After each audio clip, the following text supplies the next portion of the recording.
예, 안녕하십니까. 한플로 투dim의 투dim입니다.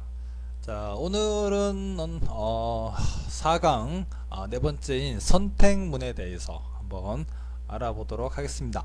선택문이라는 거는 이제 여러 가지 경우가 있겠죠. 어떤 케이스, 어떤 상황, 그렇죠? 여러 가지 경우가 있는데, 그래서 이제 선택문은 사용하는 방법이 4-1에 보면은 이제 선택문 at 그리고 경우 at 경우 at 쭉 이렇게 앞서 우리가 조건문을 썼죠.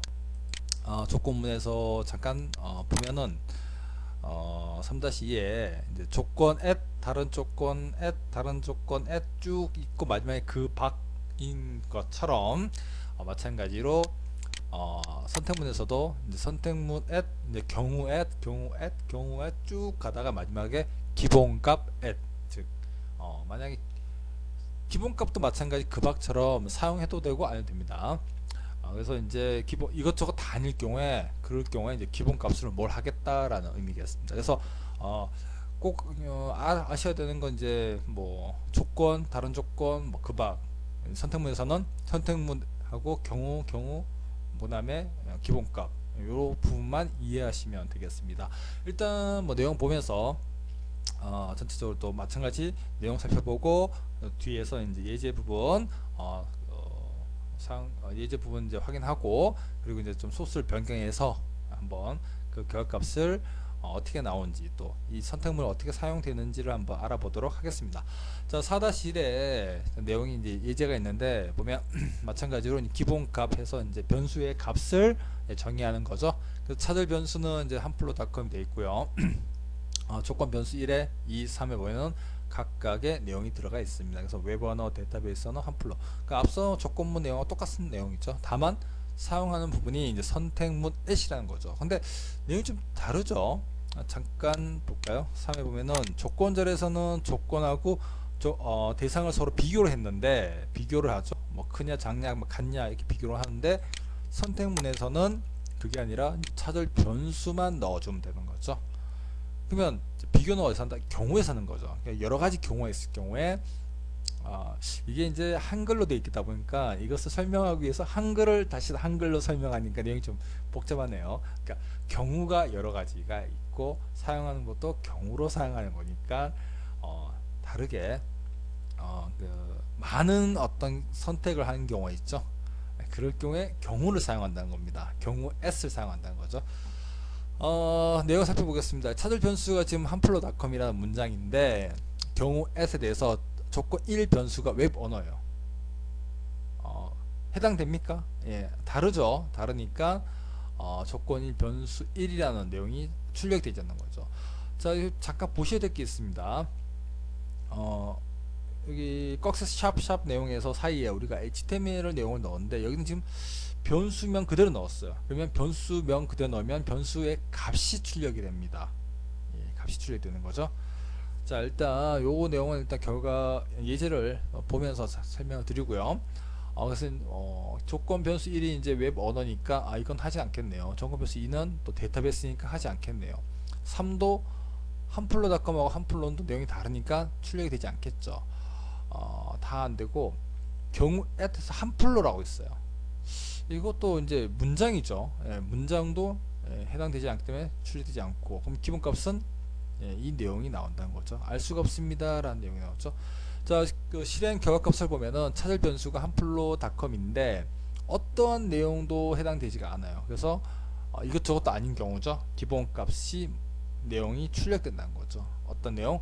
요런 여기서부터 여기까지 폰트 태그 있는 내용까지 출력이 해서 알 수가 없습니다 라는 내용이 나오는 거죠.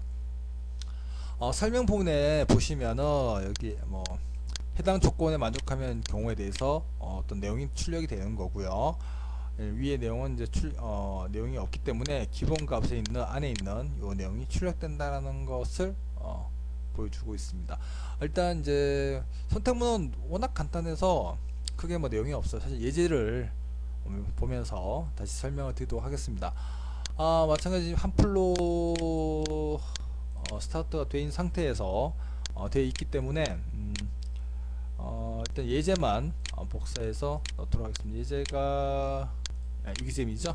여기서 지금 4-1 하나밖에 없죠. 예, 자 복사해서 마찬가지로 내용이 기니까 이걸 지우고 예, 4-1 내용을 한번 소스 먼저 한번 볼까요? 소스를 열어보면 한 풀로 되어 있고 쭉 뭐 내용 의미가 없죠. HTML 요 내용이 중요하죠. 강의 내용처럼 뭐 그대로 똑같은 내용들입니다. 자, 이 내용을 자 우리가 4-1이니까 4-1 대해서 한번 출력을 해보죠. 그래서 출력을 하니까 저 어떻게 나옵니까? 자 한플로닷컴 쭉 되어 있고 쭉 있는데 알 수가 없습니다. 나온 내용이 나오죠.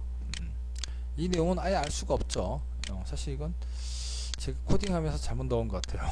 예, 의미가 없죠. 한플로라는 내용 자체가 없으니까. 그렇죠.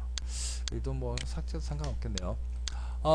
일단 이렇게 되어 있고요. 만약에 이게 한플로라면 어떻게 될까요? 한플로로 하고 저장해서 하면 당연히 사절 변수가 한플로고 하니까 이건 안 되고, 그럼 뭐가 출력될까요? 이 부분 잘 보십시오. 자, 요 샵샵 내용의 사이에 변수명 그대로 넣었어요. 그러면 어떻게 된다? 예, 변수명에 대한 값이 찍히죠. 값이 뭡니까? 세 번째가 한플로죠. 자, 출력되는지 보겠습니다. 새로 고침하니까 한플로가 출력되죠. 이렇게. 잘 안 보이신다고요? 그럼 이렇게 한번 해볼까요? 이렇게 해서 넣어서 새로 고침하면 예, 한플로 나오죠. 경합값이.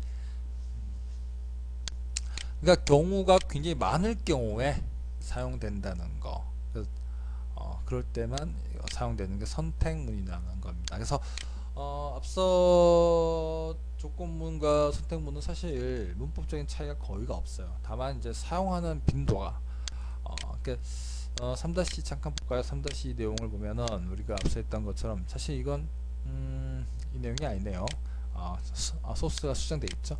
3-2 요거 좀 한번 볼까요? 사실 내용이 굉장히 많죠. 왜냐면 다른 조건에 대해서 또 비교 대상이 이렇게 들어가야 되니까 만약에 몇 가지 경우, 그냥 뭐 서너 가지 정도는 해볼만 한데 만약에 굉장히 많은 경우 있죠. 많은 경우에 대해서는 좀 힘이 든다는 거죠. 예를 들어서 뭐 이게 13이고 이게 뭐 1이고 2, 3 이렇게 있어요. 자, 그럼 값이 좀 다르죠. 이렇게 돼 있고 차절 변수 13인데 거기에 대해서 뭐 값을 출력을 하겠죠. 뭐 이런 식으로. 사실 뭐 복사해서 사용하면 되죠. 하나. 굉장히 많죠. 이렇게 하면 1, 뭐 2, 3, 4, 5, 6, 7, 8, 아이고 많다. 9 이렇게 쭉 내려갈 거 아니겠습니까? 그렇죠? 뭐 2, 3, 2, 3, 4, 5, 6, 7, 8이네요. 9 굉장히 많이 내려가죠. 너무 많이 내려가네요. 예, 우리가 한 7 정도 할까요? 7 정도 하고 마찬가지 여기에 대해서도 이제 뭐 값이 있겠는데, 자 그러면 변수가 이렇게 들어가 있죠. 이게 아니라 만약에 변수가 없고 이 내용을 1, 2, 3, 4, 5, 6 7이겠네요. 7, 8, 9. 자 이렇게 할 경우에 어떻게 되냐는 거죠. 어떻게 되는 거죠. 이 부분에서 우리는 7을 틀면 나중에 이제 7에 해당되는 게 이 경우니까 당연히 7이라고 이게 내용이 찍혀야 되겠죠. 한번 확인해 볼까요? 이렇게 해서 새로 고침하면까 자 7이 찍히죠. 7이 조금 7이 이렇게 출력이 되는 걸 알 수 있죠. 그래서 우리가 보면은 지금 결과 내용 보면은 이렇게 내용이 나와 있는데 지금 결과가 참 이 부분이 좀 잘못됐네요. 그렇죠? 이거를 아까 위에 사용하다 보니까 한 건데 그냥 1로 해야 되죠. 1, 2, 3, 4, 5, 6. 왜냐면 이 변수가 없지 않습니까? 지금 조건 변수 7이라는 변수가 없죠. 7이니까 뭐 7, 8, 9를 좀 다르게 할까요? 9를 만약에 7로 9를 만약에 변수를 하나 넣어주죠. 하나. 예를 들어서 조건 변수가라는 게 있고 9가 있고 9에 대해서 저희가 이제 9를 선택했습니다 라고 할까요? 9를 선택하였습니다. 라고 출력을 하고, 일단 결과값 7이니까 당연히 고치면 7이 나오겠죠. 만약에 찾을 변수가 7이 아니라 9라고 하면 어떤 값이 나오는지 한번 확인해 보도록. 자, 9를 선택했습니다. 이거 나오죠. 자, 왜냐면 조건 변수 9라는 변수는 이 내용을 담고 있어요. 이 내용을. 그래서 이 내용이 출력되는 거죠. 다시 볼까요? 7일 경우에는 그냥 수치만 7이나 뭐 4나 이렇게 선택하시면은 어떤 게 나오죠? 4가 나오죠. 네 번째 경우에 되는 거 4만 출력되니까. 그래서 뭐 4가 출력되었습니다라고 할까요? 이렇게 해서 비교하면 이 내용이 나오고, 우리가 선택을 9로 하면은 수치 같은 경우는 그냥 숫자만 넣어도 상관이 없습니다. 이렇게 해서 출력해서 찍으면 9니까 9에 해당되는 9번째죠. 만약에 9가 아니라 뭐 초과는 19라고 할까요? 19는 어떻게 되겠습니까? 당연히 여기 해당되는 경우가 없으니까 어떤 값, 만약 기본값이 없으면은 아무것도 안 나오겠죠. 당연히. 그렇죠? 근데 기본값이 지정되어 있으니까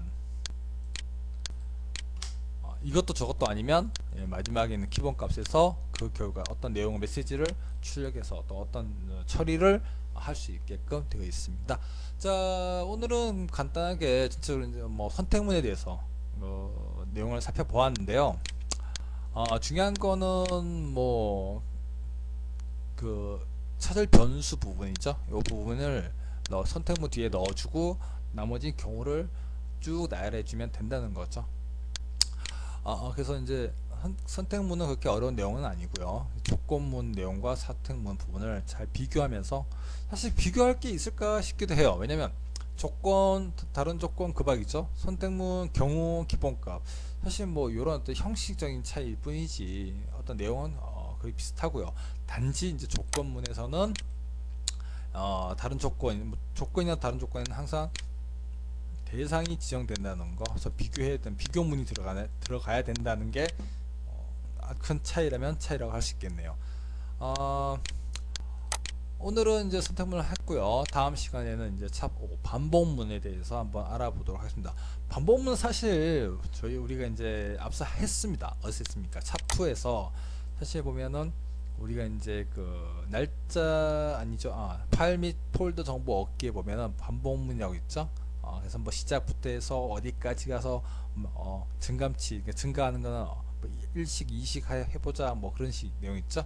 그런 내용들, 그 첨자 부분을 카운터에서 한다, 뭐 그런 내용인데, 사실 이제 반복문에 대해서는 이미 우리가 앞서 했던 내용인데, 그래도 한번 문법을 다시 정의해보고 또 해당 예제를 살펴보면 좀 더 이해가 되지 않을까 생각이 듭니다.